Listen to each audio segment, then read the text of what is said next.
Hey guys, today I'm going to show you how to do an oil change. So just to be clear, I'm not no mechanic, no certifications, nothing. I'm just basically going off of the manual, also just what I know. But what I say, it should help most of you guys out there who's trying to do an oil change on their bikes. So first thing I did was I put it up on the jack, tighten it down with some straps, and I had to put it on the lift, on the little jack here. Lift jack, whatever you want to call it. Jack probably be more suitable. Anyway, there's an oil plug right here. Right there, you see it? Yep. And I got this old soda can. So I'm going to be using this as a oil catch. Right there. And the oil I'll be using for today is what I got from Revzilla, the S&S Oil Change Kit. Put the link down in the description. I'm gonna give this a try, see how it goes. Anyways, it's come with the set. It comes with four of them, plus the oil filter. It took a 1/4 inch hex socket. That thing was on there tight, yo. And just walk it out. Alright guys, so now that once you get your oil drain plug, you want to carefully inspect it, wiping it down, making sure there's no excessive metal. Because essentially this little nipple right here in the middle is like a little magnet. So I wiped it down a bit. You can see just a little bit right there. Very little. But if you do have excessive oil, excessive metal in there, I do recommend taking it to a mechanic, dealer, because it can be pretty bad. But if it has very little, I guess it's fine, but not too excessive. So another thing to do is once you've done cleaning your or actually wiping down your oil plug, so to speak, make sure to clean off your threads. Mine had a little bit of what seemed to be like thread locker or something like that, or we call Loctite or something, right here in the threads. And you just want to wipe it down, clean it off to get like a better seal. You can use Loctite or Teflon tape or liquid Teflon. You can, and also just remember to put your O-ring. This one came with a O-ring inside the kit, so I decided to replace it. And remember to always, before you install it, to lube up the O-ring. Alright guys, so another thing to check for is, you know how thin it's coming out? Now, it's thin because I haven't cracked the oil check dipstick yet. I haven't cracked it yet or opened it so it could come out more faster. But I want to leave it like that because it's a good sign it comes out thin like that. Because an expert mechanic, my buddy of mine, he's an expert mechanic on Harleys. And if you know anything about Harley engines, they're head breathers, right? So like from the rocker box, there's little channels here on both ends right here. So what that is the air from the rocker box created like from the valves, I believe. Let me get this right. He explained it to me, but I don't remember the exact words, so to speak. But the point is, if you ever opened up your air filter or did a rocker box gasket change, you notice that these two are connected from the air filter and the rocker box. So you were saying something about that if these two, how to know they're leaking or not, because the inside there's like little valves in these two, right? And then inside those two valves there's what keeps the oil in and the air out, right? Like it's only like we call it one-way valve for the air to escape, but without letting the oil escape. Not sure how I'm going with this, but if you know what I'm talking about.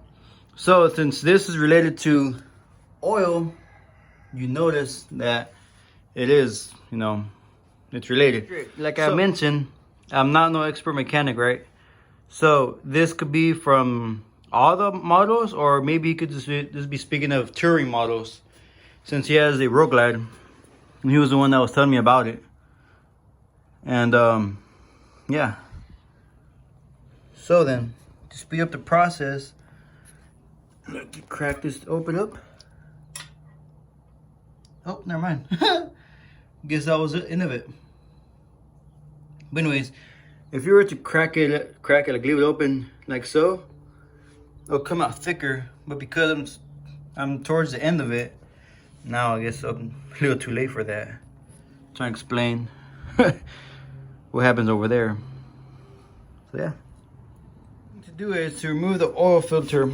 Now, most Harleys I know of usually have the oil filter up front, like right there in front of the engine, cylinder 1.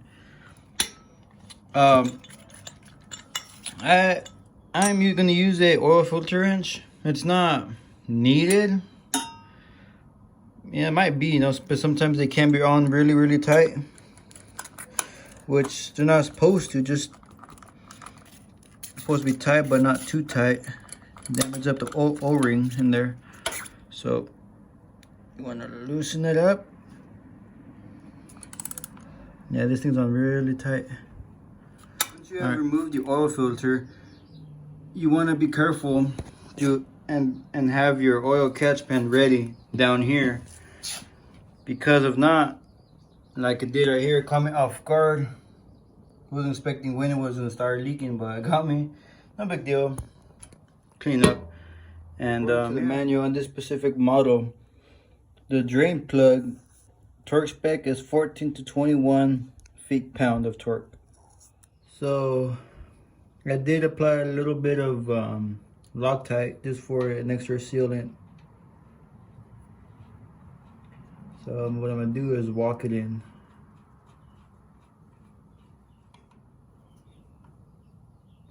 So this is 14 to 21. I set it at 18. Just something right in the middle.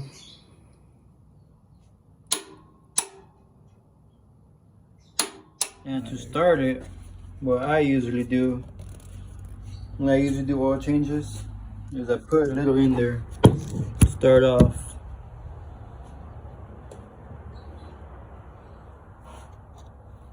Just a little bit of oil in there. No, not too much. Just to get it going. And then just lube up the O-ring. Like I was saying. Lube up the inside, the threads inside, you know. You don't need a whole lot. So it turns out I didn't record it when I installed my filter. That sucks. I thought I was recording, but I wasn't. But anyways, when installing your filter, you want to make sure not to tighten your filter not too tight, because you don't want to damage the O-ring in here. Over tighten can damage it and you just have a leak. So don't tighten it too much, just barely, like a quarter in after it gets a little tight or something. Not too tight, guys. Alright, so now put the oil in.